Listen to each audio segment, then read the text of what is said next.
There are places in this world that seem to breathe, places where silence has weight, and the wind carries things older than memory.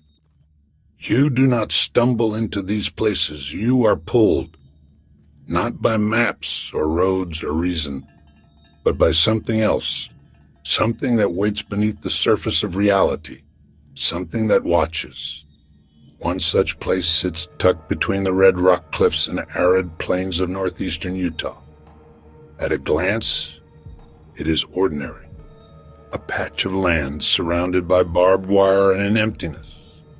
But those who know it, truly know it, speak in hushed tones, because this is no ordinary ranch. It is a site of high strangeness, a place where the sky opens, the ground hums, and the laws of nature take a step back. It is a location marked by glowing orbs, shapeshifters, mutilated animals, disembodied voices, vanishing time, and something far stranger. Something that refuses to be seen, but makes sure you feel it. This is Skinwalker Ranch. And what you are about to hear is not folklore. It is not science fiction. It is a record, a pattern of events documented across generations, military logs, and whispered conversations. A riddle dressed in soil and shadow. Part 1. The land that remembers long before anyone gave it a name. The land itself was already whispering. The Ute people had lived near the basin for generations. They did not live on the land we now call Skinwalker Ranch. They avoided it. They said it was cursed, not metaphorically, literally. They warned of shapeshifters that could become wolves, coyotes, or other beasts at will. Entities capable of moving between forms and dimensions. To speak the word Skinwalker was to invoke it. To walk where they walked was to invite destruction. These warnings were not myths. They were protections. For the Ute and Navajo, the land was more than cursed. It was alive. And it was angry. A place used in ancient battles and dark rituals. A place where the boundary between worlds was thin, fragile, and often broken. The Ute called it a path of sorrows. They did not bury their dead there. They did not hunt there. They simply stayed away. When white settlers arrived in the 19th century, they were unaware or unconcerned. They saw fertile grazing land and a promising horizon. They built fences. They raised cattle. They dismissed the tribal warnings as superstition. And then things began to happen. Cattle would go missing. Entire herds would vanish overnight. Others were found dismembered, their organs removed with surgical precision.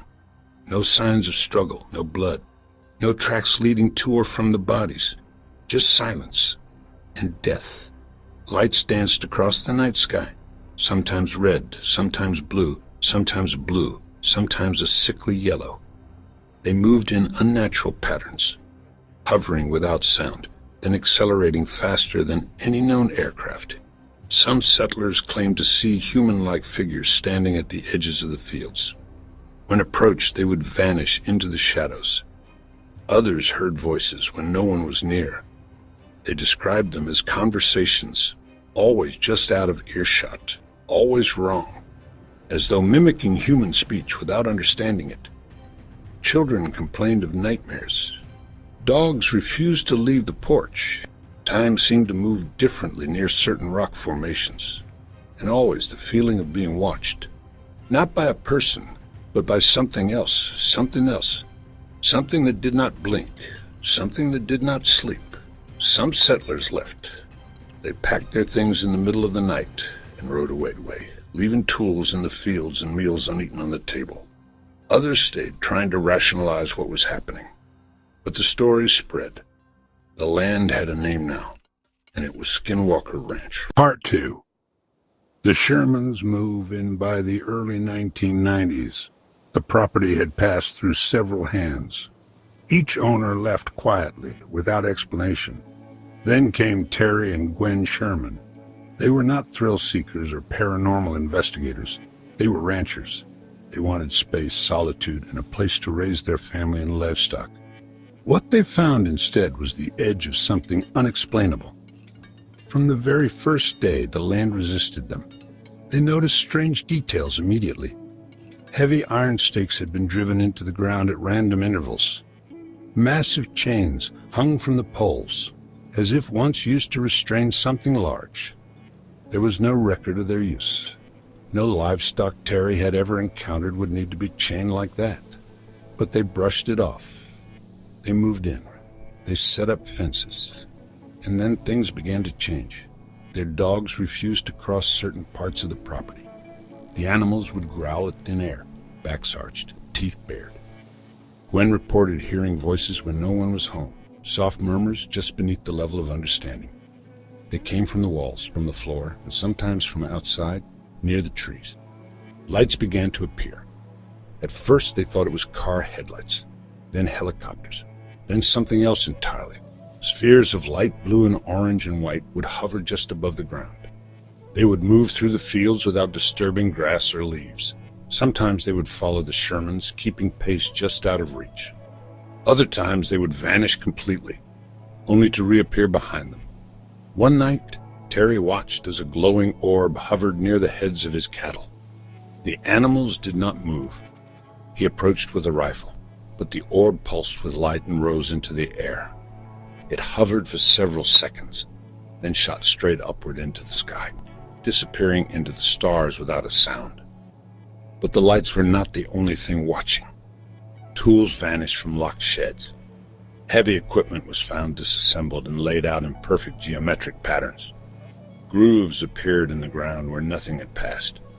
Large, three-toed footprints circled their house, then stopped abruptly, as if the creature had simply lifted off the ground and flown away. The family was beginning to break down.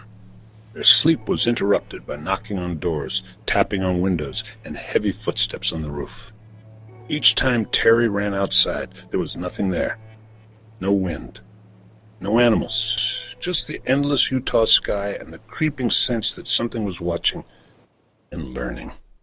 Then came the wolves. One evening, the family saw a massive gray wolf approach from the tree line. At first, it appeared calm. It walked directly up to the corral, where a young calf stood behind the bars. Then, without warning, it lunged.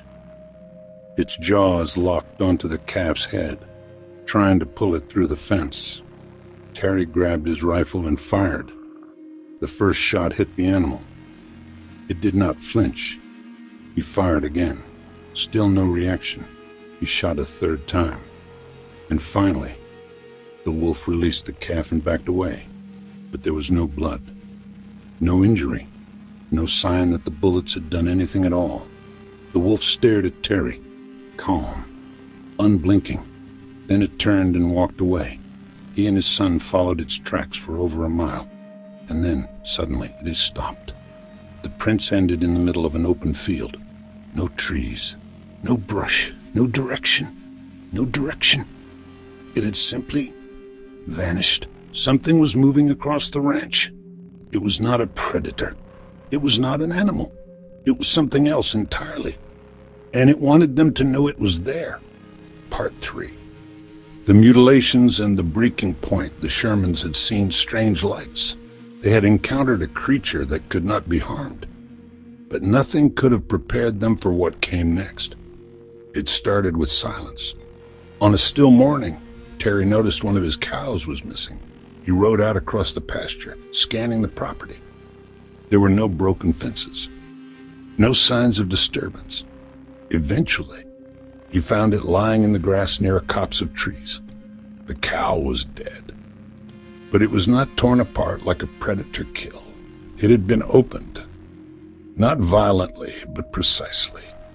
Its flesh was peeled back in clean, deliberate layers. The eye was removed. Its rectum had been cored out as if by a mechanical drill. And most disturbingly, there was no blood, not a drop. No pools in the grass, no traces on the hide, just a clean, pale body drained of everything. The grass around the cow was untouched. No prints, no drag marks, no indication that anything had even approached it. Over the following weeks, it happened again and again. One cow was found lying in the snow, steaming slightly in the cold air. Its flesh was still warm, but its organs were gone. Another was found with a hole burned through its skull. The bone was charred, but the surrounding tissue remained intact. It was as if the energy had been applied internally, bypassing the surface entirely. Terry reached out to local authorities. He called veterinarians. He contacted state officials. No one could explain it. Each time, the experts said the same thing. There is no way a natural animal could have done this. The mutilations followed no pattern. They happened during the day. They happened under full moonlight. The Shermans began to take shifts at night, watching the pastures from their windows. They installed lights, cameras, motion sensors. But every time something happened, the technology failed. Lights would blink out. Batteries drained. Videotapes came back blank. Once, Terry watched a calf disappear before his eyes. He had seen it moments earlier in the field. He turned away to check a gate, then looked back. It was gone. Eventually, they found the remains near a thicket. The body was torn apart, not ripped or shredded, segmented, laid out in a pattern too clean to be coincidence. Gwen began to break down. She would wake with nosebleeds. Sometimes she would find the kitchen chairs rearranged, cabinets wide open. Once, every jar in the pantry had been emptied and placed upside down on the counter. One evening, their son came inside trembling. He had been walking near the edge of the property when he saw something in the trees. Not a person, not an animal. A black shape, taller than a man, crouched low to the ground. By now, the family was exhausted, sleep-deprived, terrified. Their once idyllic ranch had become a prison of fear. And yet, they stayed. Then, without warning, a buyer appeared. His name was Robert Bigelow, a real estate magnate, aerospace entrepreneur, and a man with a growing interest in the unexplained. He bought the ranch. And almost immediately, things changed. The Shermans stayed on temporarily as caretakers, but they were no longer alone. A team of scientists and former military personnel moved in under the name NIDS, the National Institute for Discovery Science. These were not ghost hunters or television personalities. They were credentialed physicists, biologists, engineers, and analysts. Their mission was clear: observe, measure, and document the unexplained. Whatever was happening on the ranch, they would capture it, and they came prepared. At first, it seemed like the activity had stopped. Weeks passed without incident. The sky remained empty. The cattle were untouched. But the researchers knew better. They believed the phenomena were intelligent. They believed it was watching them, waiting, adapting. And then one night, it returned. A pair of observers were stationed in an elevated trailer overlooking the field. Just after midnight, they saw something in the sky. Not a light, not a craft. It was a black shape, a perfect void, darker than the night around it.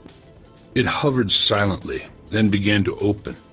They described it as a tunnel, not visible in the normal sense, but detectable like a hole punched into reality. Through it, something emerged. It was humanoid in shape, but not human. Long-limbed, thin, fluid in its movements. It climbed from the tunnel, dropped to the ground, and sprinted into the trees. Then the tunnel closed. The observers rushed to retrieve the camera footage. But the system had failed. The time code on the tape showed static during the exact window of the event. All other data, from thermal imaging to motion sensors, was corrupted. The team was shaken, not just by what they saw, but by what it meant. The ranch was not just active, it was aware. And it did not want to be seen. From that moment forward, the investigation changed.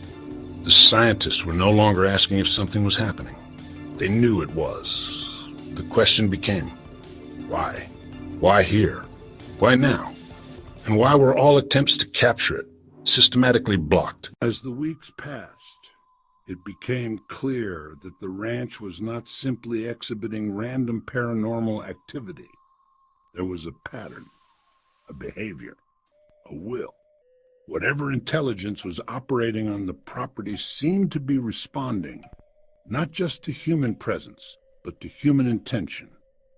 When the researchers set up cameras in one area, activity moved to another. When they moved the sensors, the interference followed. It was as if the phenomena were watching them, analyzing their efforts, and staying one step ahead. One night, a set of cattle were being monitored in a paddock surrounded by cameras and sensors. Each animal had been tagged. At 11:17 p.m., the monitors all showed normal activity. By 11:18, one of the cows was gone. No alarm had been triggered. No fence broken. No sound recorded. The researchers found the cow's remains over a ridge the next morning. It was dismembered and laid out in a circular pattern. Again, there was no blood, no signs of struggle, just the eerie suggestion that something had removed the cow silently and displayed it like a warning. On another occasion, a scientist left a trailer equipped with observation gear to retrieve a cable. He was gone for under 10 minutes. When he returned, the entire interior had been altered. Every wire had been unplugged. Every piece of equipment had been opened. The components were laid out on the floor in a perfect spiral, untouched, unsmashed, but completely dismantled. There was no sign of entry. The doors were locked. Nothing was missing. Everything was simply rearranged. Even more disturbing were the underground sounds. Researchers began reporting mechanical hums and vibrations from beneath the soil. At first, they thought it might be seismic activity or nearby mining. But seismic monitors showed no movement, and there were no industrial operations for miles. The vibrations were rhythmic, timed, as if something was operating beneath the ranch, something unseen and unknown. They began taking core samples. Using ground-penetrating radar, they found metallic anomalies buried deep beneath the surface. Not just random debris, structured shapes, geometries inconsistent with natural formation. But digging revealed nothing. Each time they approached a significant reading, the soil collapsed or the data failed. And then came the light. One night, a massive beam of blue light descended from the sky. It swept across the field like a scanner. Every motion sensor triggered. Cameras recorded a blinding flash, then static. When the light vanished, the grass was scorched in a perfect rectangle. The cattle, once scattered, had all moved to the edges of the field. Their eyes were wide. They were trembling. It was not just light. It was something else, something that reached inside the world and rearranged it. The lead physicist called it technological theater, a display meant to disorient and intimidate, not for study, for dominance. They were not just observing a phenomenon. They were being observed and tested. What they had once hoped to capture had captured them. By the second year of the investigation, the team had collected enough strange data to fill volumes, but none of it led to answers. Each revelation only deepened the mystery. And then, the phenomena escalated again. It started with a noise. One of the researchers, a former military officer, heard a low-frequency hum near the mesa. He described it as mechanical, rhythmic, and coming from deep within the ground. Moments later, he collapsed. He was rushed to the hospital. Scans revealed something bizarre. Part of his scalp had separated from the skull, not by impact, but as if the tissue had been lifted from the bone. There were no bruises, no scratches, no punctures. It was as if something had reached inside his head without breaking the skin, and whatever it was, had left no fingerprints. The event was a turning point. This was no longer about lights in the sky or disembodied voices. The ranch was now a physical threat. Despite the risks, the team pressed on. They upgraded their equipment. They brought in a mobile command center. Thermal drones scanned the air. LiDAR systems mapped the terrain in 3 dimensions. They deployed magnetometers, radiation counters, and acoustic triangulation arrays. The results were maddening. Magnetic fields spiked without cause. Radiation levels jumped for minutes and fell to 0. Signals would emerge in the radio bands that resembled patterns, pulses too consistent to be random, but not regular enough to decode. They found buried objects, metallic, dense, some shaped like discs, others like bars, none made of any known alloy. Attempts to remove them failed. When they dug around the material, the soil compacted. When they scanned deeper, the instruments shut down. A pattern emerged. The closer they came to discovery, the faster the ranch reacted. One investigator described it as an immune system, a biological metaphor for something technological, or perhaps something conscious. The shadowy figures returned, seen on infrared but invisible to the eye. They would move near the edge of the property, then vanish. Once, a camera captured a shape walking across the roof of a building. The team rushed outside. There was no one there. Another night, a monitor picked up vibrations under a storage trailer. A crew checked it out. Everything seemed normal, until they opened the door. Inside, every cable had been pulled free, every sensor disabled. The equipment had not been broken. It had been unwired, methodically, like someone or something had performed a silent operation while the team was only yards away. It was clear now. The ranch was not just haunted. It was not just alien. It was not just alien. It was adaptive. It learned. And it punished. Even the skeptics began to falter. Too many events. Too many witnesses. Too much precision. Some began to believe the ranch was not simply a site of activity. It was the source. Not a place where things visited, but a place where things visited. But a place where things originated. Something lives beneath the surface, or behind the veil. Something with its own rules and its own agenda. By now, the phenomenon had become impossible to ignore and even harder to classify. Some researchers began to propose dimensional theories. The idea that Skinwalker Ranch was not haunted in the traditional sense, but was instead a crossing point between parallel realities. A place where the fabric between dimensions was worn thin, where entities could pass through, deliberately or accidentally. Others believed the ranch was a beacon, a naturally occurring attractor for non-human intelligence. Whether it be extraterrestrial, interdimensional, or something else entirely, they agreed on one point. The activity was not random. Too many patterns. Too many repetitions, too much timing. There were those who believed it was all part of a simulation, that the ranch operated like a testing ground, that the observers were themselves being observed by a larger force, not malevolent, not benevolent, just clinical. Like a lab rat is neither loved nor hated by the scientist, only studied. Still others returned to more ancient explanations. They pointed to the legends of the Ute and Navajo, to the skinwalkers, to the curses. There were even rumors of government interest. Unconfirmed reports suggested that military satellites were tasked to observe the ranch during periods of peak activity. But the ranch remained silent, then violent, then silent again, as if breathing in long, patient cycles. A flash of light, a dead animal, a shadow where none should be, a voice that mimicked your own. The longer one stayed, the more reality seemed to fray. Time felt wrong. Electronics behaved unpredictably. One technician reported hearing a voice speaking his name in his own voice, but coming from the trees. Another walked into a field only to find the ground beneath him soft like sand, even though it had not rained in weeks. Some began to speculate the ranch was less a place and more a mechanism. A machine built not of metal but of energy and intention. Perhaps it had always been here. Perhaps it would always be here, waiting. Skinwalker Ranch has never offered answers, only questions. And those questions multiply with every year that passes.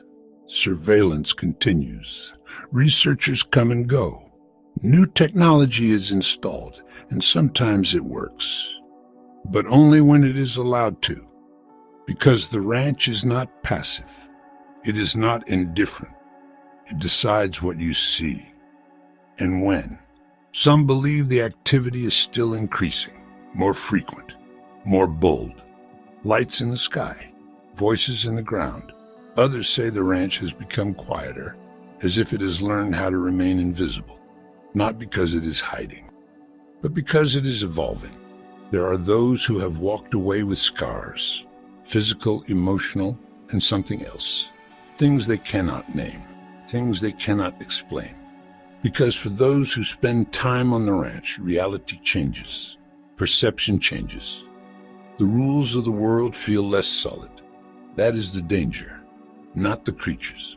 Not the creatures. Not the lights. Not even the mutilations. The danger is that the ranch forces you to see behind the curtain. Just for a second. And once you do, you are never the same again. It is an intelligence. Or a mirror. Or a wound. And it watches. It watches in silence. It watches through time. And it watches you, even now. What is Skinwalker Ranch? A research site, a dimensional gate, a cursed land, a sentient machine. No theory explains everything, but all of them explain something. And perhaps that is the point, because the greatest mysteries are not meant to be solved. They are meant to be solved. They are meant to be remembered and feared. So when the sky splits open, or the trees whisper your name, or the lights come dancing through the dark, you will remember this place, this land, this presence. Skinwalker Ranch. What do you believe? The truth is never simple, especially in places where the laws of nature refuse to cooperate. Skinwalker Ranch stands as a monument to the unknown, not because we understand it, but because we do not. But whatever it is still out there, waiting, watching, and reminding us that we are not in control. New episodes of UFO Zone are released every Sunday. Until then, keep your eyes on the skies. Some questions are meant to be asked, but never answered.